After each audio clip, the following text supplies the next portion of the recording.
প্রভুপাদ বিশ্বজিৎ বন্দ্যোপাধ্যায়ের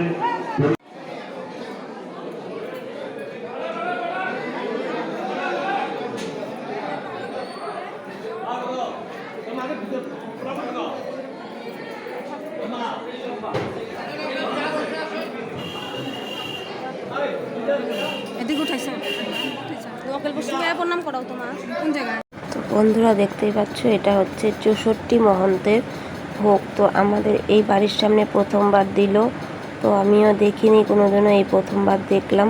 তো প্রচণ্ড ভালো লাগছে, তাই তোমাদের সঙ্গে একটু শেয়ার করলাম। দেখো, এটাকে বলে 64 মহন্তের ভোগ।